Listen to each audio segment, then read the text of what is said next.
If you're just happening upon this video and you would like to make the gingerbread house along with us, I'll put a link in the description below for the template in my Etsy shop. All you'll need is a paper cutting machine like a Cricut or a Silhouette, some cardstock, and glue. So let's assemble our gingerbread house. This is the short version that I've already put together, but don't worry, the assembly is exactly the same for the tall one. So first thing is just to make sure that you've cut out all of your pieces. So each house has the two main body parts, the 4 inner liners, the 2 roof pieces, and then your doors and windows. The short one has 2 doors, 2 windows. The tall one has 2 doors, 6 windows. So then we will fold our score lines. And for these, I use my ruler. I prefer my metal one just because that's really thin right there, and I put it upside down just so that the metal is on the paper. And it's just because of all these cutouts that they're kind of difficult to fold, but you could still do it even without a ruler. And if you don't have a ruler, a side of a table would work as well. And so if you're using this craft paper, you have to really make sure it's folded well because it's just so thick.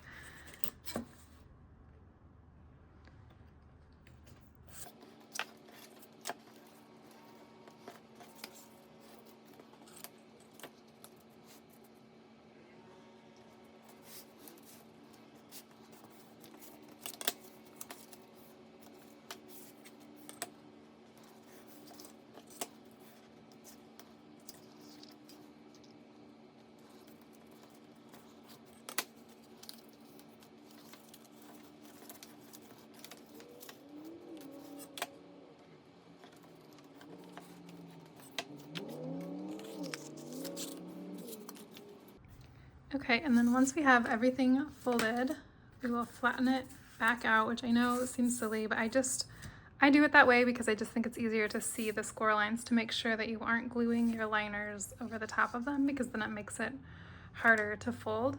So we will glue our liners to these pieces, these main pieces here. And so there's one little dot that I didn't get out. And I will say too, with these little dot pieces, they do stick a little, and I use my little, I think it's a weeding tool for vinyl, but I use it a lot with paper crafting too, just for like these little pieces that don't want to come out. I know my new Explorer 4 came with a little version of it that would work as well. This one really, there we go. Okay, and actually this one isn't even a Cricut brand. This one is just from the Dollar Tree. It was like $1.25. So I recommend that little tool if you don't have one and you make a lot of projects like this. Okay, so this one goes on the side and this taller one goes here. So these liners align at the bottom, align at the bottom, but then there will be some breathing room on the sides and the top, and that's just so that the box or the house can fold more easily, but then it's aligned at the bottom just so that you know where to put it exactly. And then make sure that you're not doing it like right against the line. Make sure you're centering. It doesn't have to be exactly perfect, but try to get it as close as you can, and I'll show you why. If you put it all the way to the crease, then that will be, the window and the door will be off. Yeah.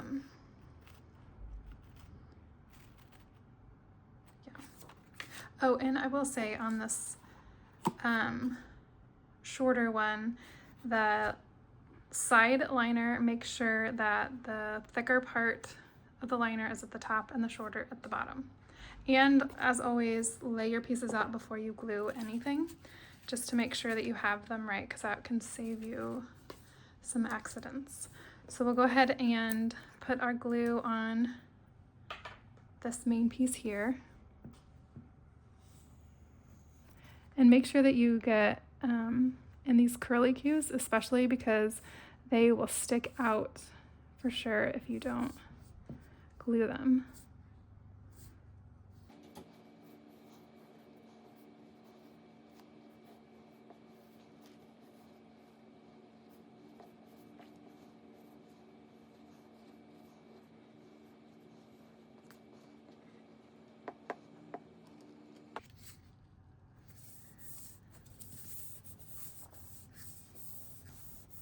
Okay, and then same thing on this side.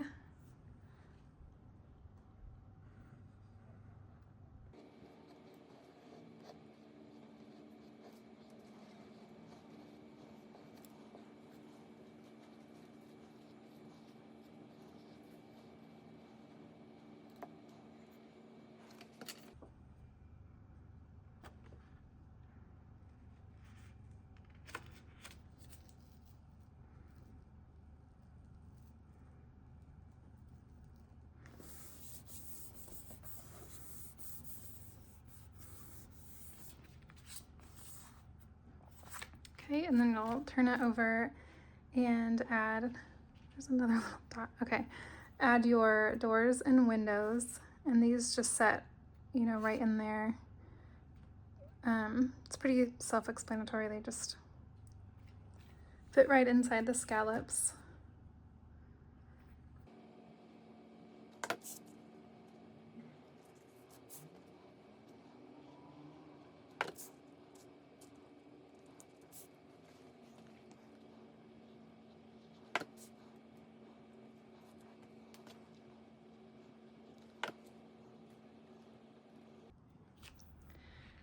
And there's one half. And if you want to line your windows with like a tracing paper or vellum, or even you could use parchment paper or wax paper from your kitchen. It's just nice if you want to put like a tea light in here to make it like a luminary. It just kind of helps hide the actual flame and then make the light spread out a little bit better. So I mean, you just would cut little pieces and add them there if you want to do that. I think I'm going to leave mine open. So I'm going to do the same thing to this piece.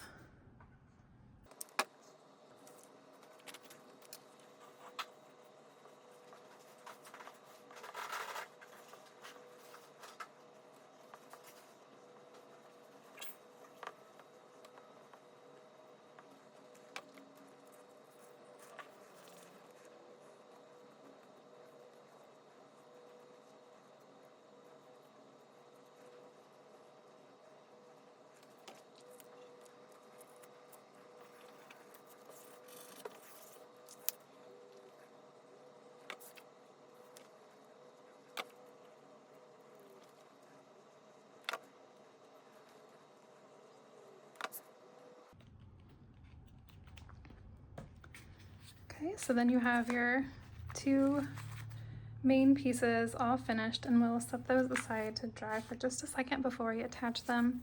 And we will attach the two roof pieces. So you want to glue the inside of the white part. And so one thing to note, don't glue the scallops. So, I mean, you don't have to like, you know, really work it out. It's just, you know, put a bead of glue there and then don't put any more below it. Like that. And then you want to make sure that, I mean, you don't have to do every little detail in here, but at least get, you know, a few of them down so that they don't pop up.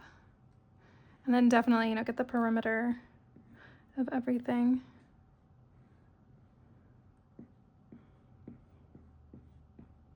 Oops.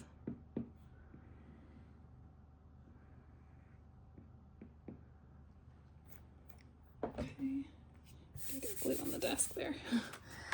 And then just attach it to the top. I hold it like this and just kind of work base it or align it on the score line first.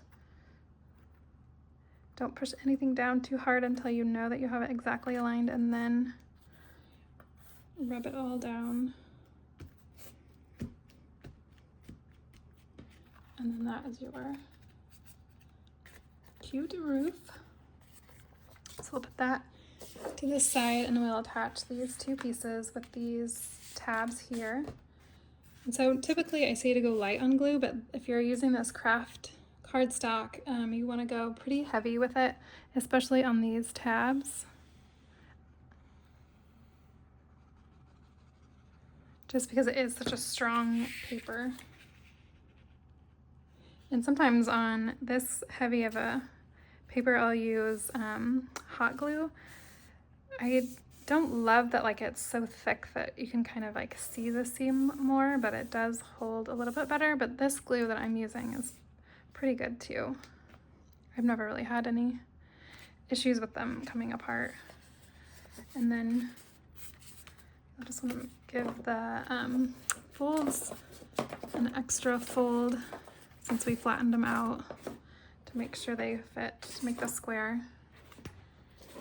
And then we'll use this last side tab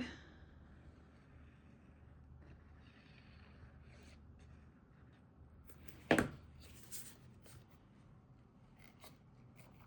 finish the body of the house. You can fold it down like that, or you can put it like, whoops, this too.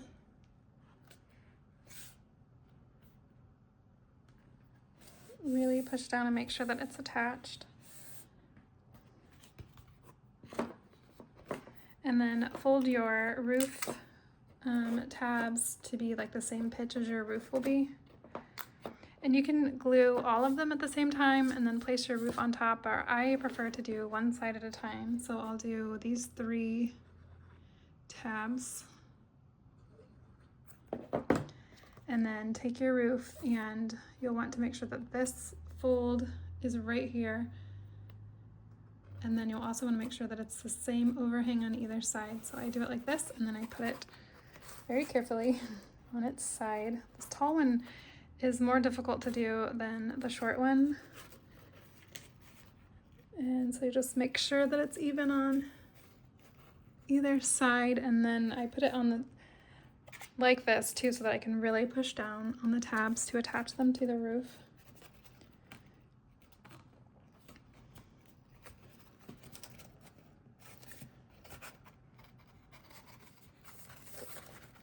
And that one I need to get it up more.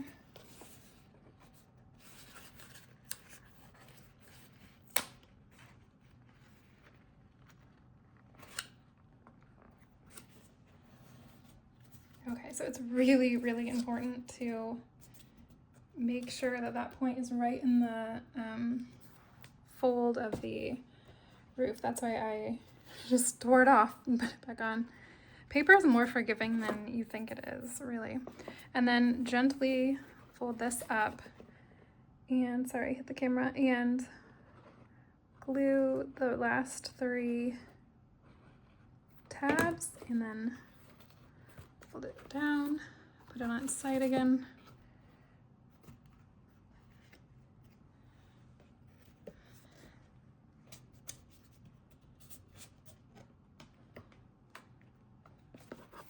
And put the cap on your glue. And there is your tall gingerbread house, or your set. So I hope that this assembly video tutorial made assembly a breeze for you. If you have any questions, feel free to leave them in the comments below. Thanks so much for watching, and don't forget to follow along for more fun Christmas and everyday SVG templates to make with your paper cutting machine.